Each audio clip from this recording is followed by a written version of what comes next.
Hi friend, I am Saika. Welcome to my channel. आपको उम्मीद है कि आपको पहले की वीडियोस अच्छा लगा होगा।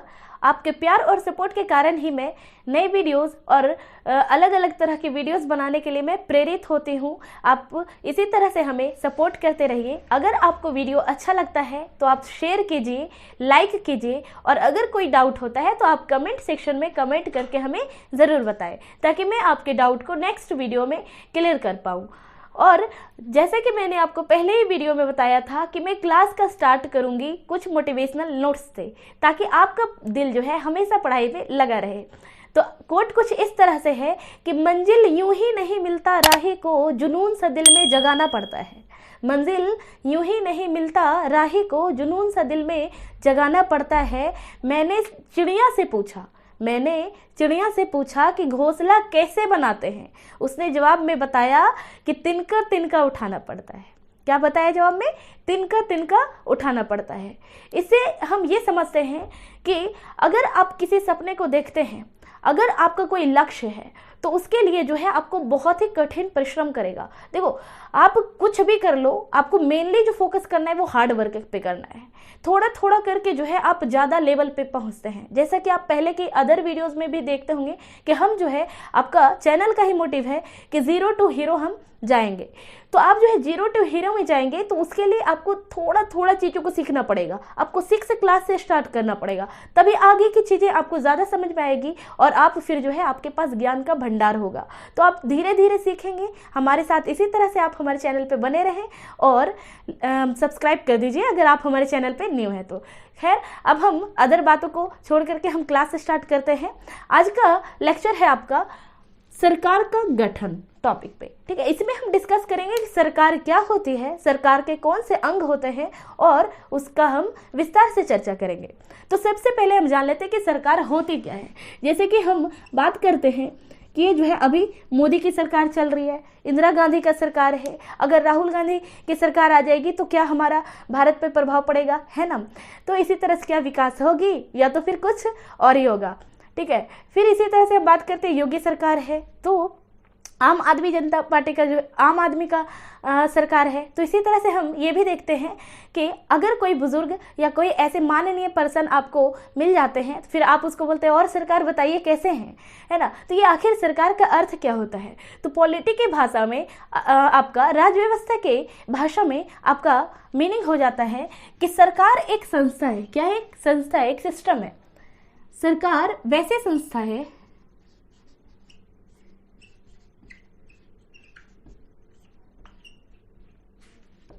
जो शासन का संचालन करती है, शासन को चलाने का काम करती है, शासन का संचालन करती है, वही कहलाता है हमारा सरकार। फिर चाहे वो आपका ग्रामीण स्तर पे, चाहे आपका मुखिया हो, चाहे वार्ड हो, चाहे अदर चीज़ें हो, या तो फिर आप नगर पालिका में चले जाए तो वहाँ पर भी जो लोग हैं वो हो जाए, या तो फिर आप प्रधानमंत्री की बात करें, राष्ट्रपति की बात करें, या कोई विधायक की बात करते हो, या फिर आप IAS, IPS, डिस्ट्रिक्ट मैनेजर यानी कि DM वगैरह की अगर बात करते हैं, या ब्लॉक में आप देख सकते हैं BDO हो जाता है। ये सारे लोग जो है वो सरकार के ही पार्ट में आते हैं। ठीक है, हम समझेंगे इसको डिटेल से कि कौन किसके ये में आता है। अब हम समझ लेते हैं सरकार के अंग को।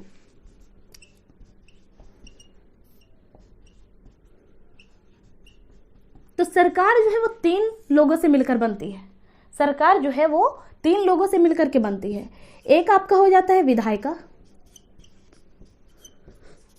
यानी कि लेजिस्लेटिव, कार्यपालिका,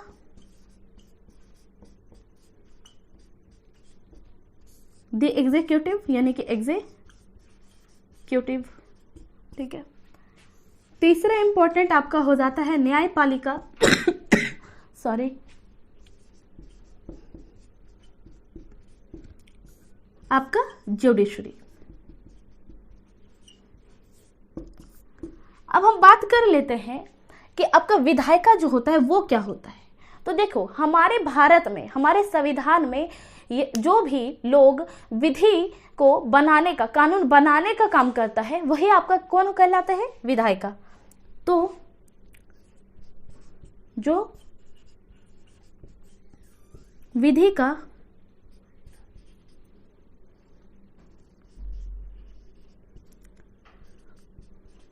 निर्माण करता हो वही कौन कहलाता है? विधायिका। कार्यपालिका कौन होता है? तो जो विधि को, जो कानून को क्या करती हो? लागू करती हो।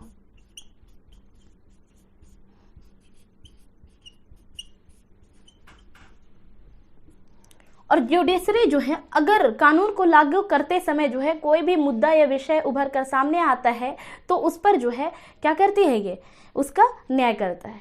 ठीक है, तो न्यायपालिका क्या होता है? जो विवादों का निपटारा करता हो।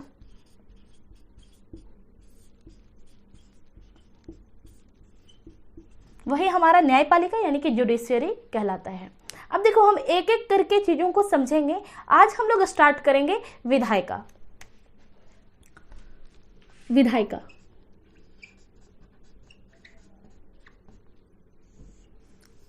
लेजिस्लेटिव,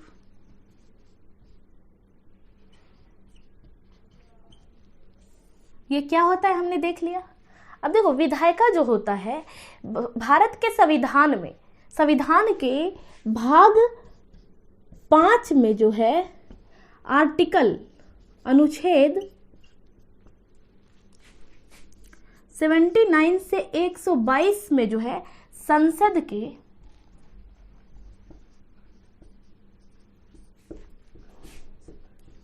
गठन,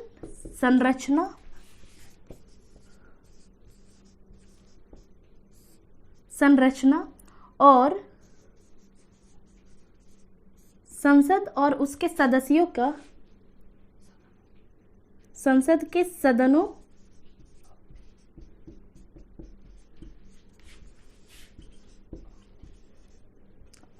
अवधि और संसद के अधिकारियों की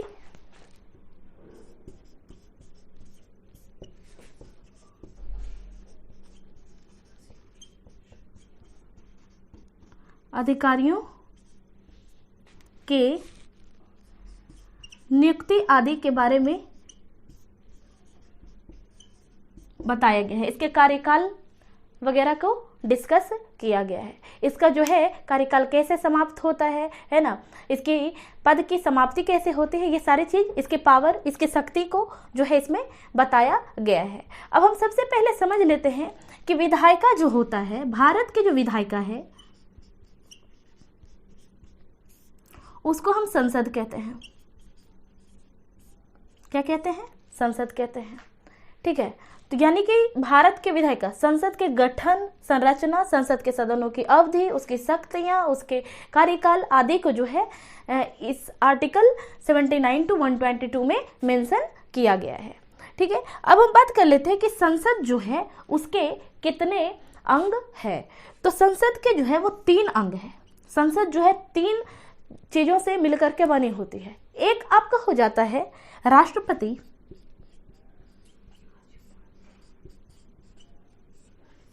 एक आपका हो जाता है राज्यसभा और लोकसभा।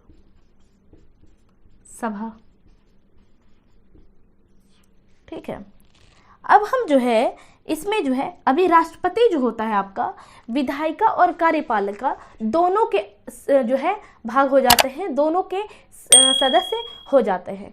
तो हम जो है राष्ट्रपति को जब हम कार्यपालिका स्टार्ट करेंगे तब हम पढ़ेंगे। अभी हम स्टार्ट करते हैं संसद के जो 2 सदन है। देखो, राज्यसभा और लोकसभा जो है वो दोनों जो है, अगर आपसे क्वेश्चन पूछ लेता है कि संसद के कितने अंग हैं तो आपका आंसर होगा 3। कौन कौन सा? राष्ट्रपति, विधायिका और कार्यपालिका, सॉरी, राष्ट्रपति, राज्यसभा और लोकसभा। ठीक है, अगर आपका विधायिका के सदन का बात करेगा तो द्विसदनीय, 2 सदन, कितने सदन है? 2 सदन, यानी कि संसद जो है वो द्विसदनीय व्यवस्था है। भारत के सदन का द्विसदनीय व्यवस्था है। और ये दोनों सदन आपका है, एक है आपका लोकसभा, एक है आपका राज्यसभा। तो अब हम बात कर लेते हैं सदन का जो है, संसद के सदन का क्या गठन को हम डिस्कस कर लेते हैं। संसद के गठन को हम लोग नेक्स्ट वीडियो में देख लेंगे, क्योंकि आपका वीडियो जो है वो ज़्यादा लेंदी हो जाएगा। इससे बचने के लिए सबसे पहले हम इससे रिलेटेड कुछ फैक्ट को जान लेते हैं कुछ, ठीक है। तो देखो, हम एक तरफ लिखते हैं राज्यसभा और एक तरफ आपका हो जाता है लोकसभा, ठीक है। तो राज्यसभा जो होता है इसको हम आपका जानते हैं उच्च सदन के नाम से भी जानते हैं, और लोकसभा को हम जो है निम्न सदन के नाम से भी जानते हैं, ठीक है। और इसको जो है हम लोग द्वितीय सदन, कौन सा सदन? द्वितीय सदन के नाम से भी जानते हैं। अगर पेपर में द्वितीय सदन बोला जाता है तो आपको समझ लेना है कि ये राज्यसभा के बारे में बात किया जा रहा है, और ये जो आपका हो जाएगा वो प्रथम सदन है। उसके बाद ये जो है आपका अस्थाई होता है। कैसा होता है? अस्थाई सदन होता है। क्यों अस्थाई होता है? क्योंकि इसका भंग नहीं होता, इसको जो है भंग नहीं किया जा सकता, ठीक है। और इसका जो है कार्यकाल निश्चित नहीं होती है, ठीक है। इसको हम आगे पूरे डिटेल से समझेंगे, इसलिए जो है इसको हम अस्थाई सदन भी कहते हैं। और ये जो है आपका लोकसभा जो होता है वो अस्थाई सदन होता है। अस्थाई सदन होने का रीजन क्या है? तो ये जो है कभी भी भंग हो सकता है। वैसे तो ये हर एवरी 5 ईयर्स में जो है ये भंग होता ही है, इसका कार्यकाल जो है वो समाप्त हो जाता है, लेकिन राष्ट्रपति चाहे तो बीच में भी कभी भी इसको जो है वो क्या कर सकता है? भंग कर सकता है, ठीक है। तो इसलिए जो है इसको अस्थाई सदन कहते हैं। और ये जो होता है वो संघ सदन होता है, ठीक है। क्यों होता है? क्योंकि राज्य का प्रतिनिधित्व करता है। और ये जो होता है वो होता है लोकप्रिय सदन। क्या होता है? लोकप्रिय सदन, क्योंकि जनता के द्वारा इसमें चुना जाता है। इसका जो चुनाव होता है वो अप्रत्यक्ष होता है, ठीक है। और इसका प्रत्यक्ष होता है। इसको डायरेक्ट जो है हम चुनते हैं, यानी हम से तात्पर्य जनता डायरेक्ट इसका चुनाव करती है। लेकिन इसका कौन चुनाव करता है? इसका चुनाव करता है राज्य मंडल जो है, विधान मंडल जो है, उसमें विधानसभा जो है उसके जो मेंबर है उसे हम चुनते हैं, और वो जो मेंबर्स होते हैं वो जाकर के जो है राज्यसभा के सदस्यों को चुनते हैं, ठीक है। इसलिए जो है इसको हम अप्रत्यक्ष सदन कहते हैं। और ये जो है लोकप्रिय सदन होता है क्योंकि इसका जो है जनता डायरेक्ट चुनाव करता है, और ये जो है आपका राज्य का प्रतिनिधित्व करता है।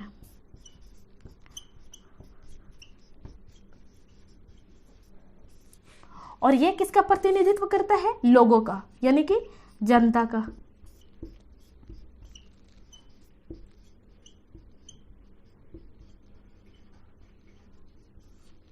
और योग्यता की बात करें तो योग्यता जो है राज्यसभा का अधिक होता है एज अ कंपेयरिंग लोकसभा, ठीक है।